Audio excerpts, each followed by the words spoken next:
These are new $100 and $150 audio interfaces by Arturia, and this is a $3,000 microphone, the Neumann U87. I got this mic from Sounds.com, so I thought why not give it a try with the new Arturia MiniFuse audio interfaces. Why? Well, why not? In this video, I'll let you hear my voice recorded through the MiniFuse 2, the Scarlett 2i2, and the MOTU M2, which are around the same price. And I'll give you some info about each so you can decide which one is best for you. This is not a sponsored video, but if you use any of the links in the video description, it does help out this channel. Alright, I love to get to the best part of the video first, so let's hear some audio comparisons recorded with each of the interfaces and the Neumann U87 microphone. But stick around after because I'll go through some unique features of each interface, and the MiniFuse has a few cool ones you want to know about. Whenever I'm alone with you, whenever I'm alone with you, whenever I'm alone with you, you make me feel like I am home again. You make me feel like I am home again. You make me feel like I am home again.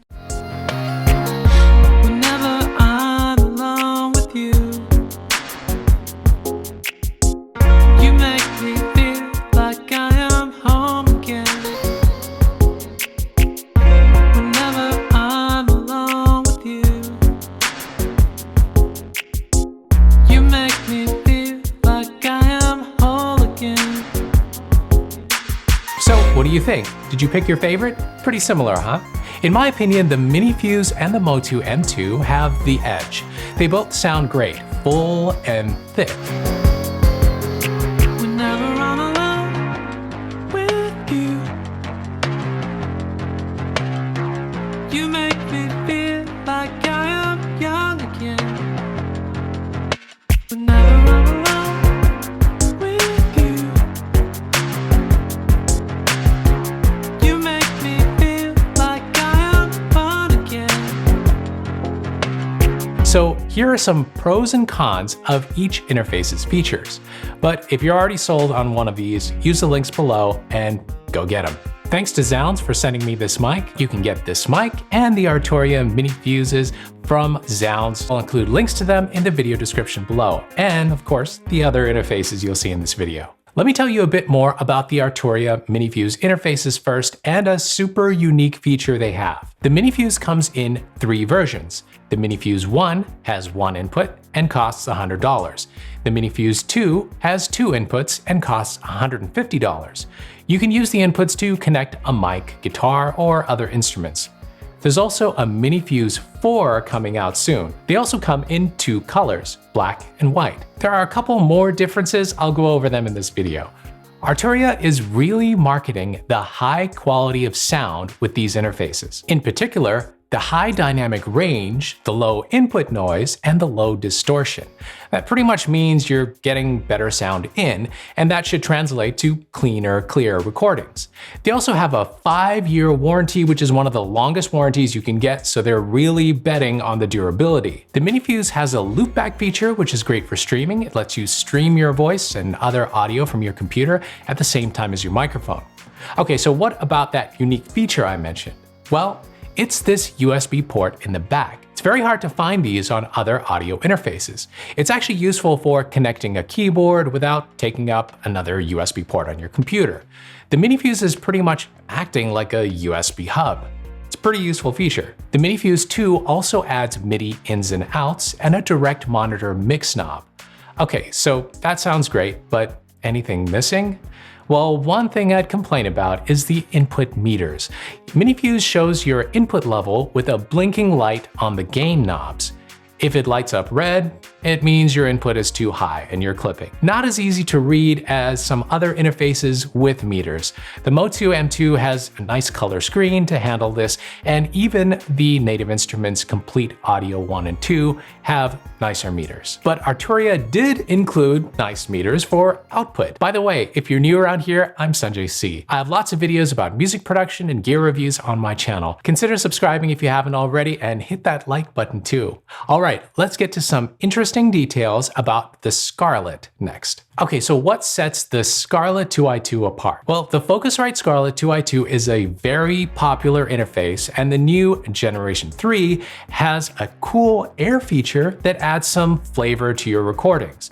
But aside from that, it lacks some features of the MiniFuse 2. The MiniFuse 2 actually includes MIDI ins and outs, which could be useful if you need to connect a synth. The MiniFuse also includes a direct monitor mix knob, which lets you adjust how much of the input signal versus the music from your DAW you hear in your headphones when you're recording. It's pretty useful to have this as a physical knob, and the Scarlett doesn't have one. The Scarlett 2i2 also doesn't include output meters like the MiniFuse. That's usually not a huge issue for me, but it's worth noting. And of course, there's that unique feature I mentioned earlier, the USB port in the back of the MiniFuse. All right, how about the M2? The MOTU M2 is more expensive than the other two. It's $180, and I have to mention that this is notoriously difficult to get a hold of. And one of the reasons is the pretty impressive spec sheet. I've actually compared the MOTU M2 and the Scarlett before, and you can watch that full comparison here. When comparing the MOTU to the MiniFuse 2, well, they're pretty close on paper. The M2 has a higher dynamic range, but the MiniFuse isn't far off. The MOTU M2 has super low latency though, best in class and very hard to beat.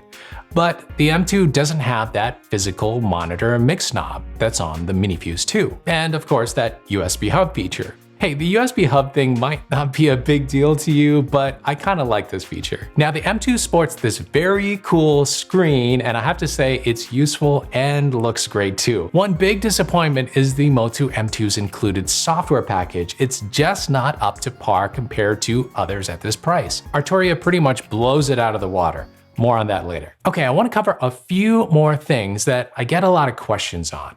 First, can all of these interfaces handle high impedance headphones like the Beyerdynamic DT770 Pro 250 ohm headphones? Well, the M2 had the strongest output in my headphones, followed by the Arturia MiniFuse. The Scarlett volume was fine, but if you like things loud, you may be happier with one of the other two interfaces. Also, I want to mention build quality here. All three of these interfaces have a metal body, and they feel really well made. It's kind of hard to pick one from the other, but I think the MOTU and Arturia interfaces just feel a bit more solid all around. The front and back of the Scarlett interface feels kind of plasticky. But the real test is durability, right? Arturia has the better warranty, 5 years compared to 3 for the Focusrite and just 2 for the MOTU. That says something, right? Let's talk after 5 years. So what about software? The Arturia MiniFuse interfaces come with some really nice software, including Analog Lab Intro, which includes 500 presets from vintage synths and keyboards that Arturia is really well known for. You also get some excellent effects plugins from Arturia. I used a few Arturia effects plugins on my vocals in this song, and they are top tier. The MiniFuse also comes with Ableton Live Lite, Guitar Rig 6 LE, and some trial subscriptions to Splice and Autotune Unlimited. This is a much better software package compared to the MOTU M2, which basically gives you Ableton Live Lite, MOTU Performa Lite, and some samples. Focusrite includes decent software and effects much more comparable to the Arturia MiniFuse. You can get the MiniFuse interfaces and the others I compared it to using the links below. Remember to subscribe and hit the like button if you found this video interesting or useful. If you want to know how I created this beat, make sure you watch this Saturday's news report on my channel. Keep making the music you love, and I will see you guys later. Whenever I'm alone with you, you make me feel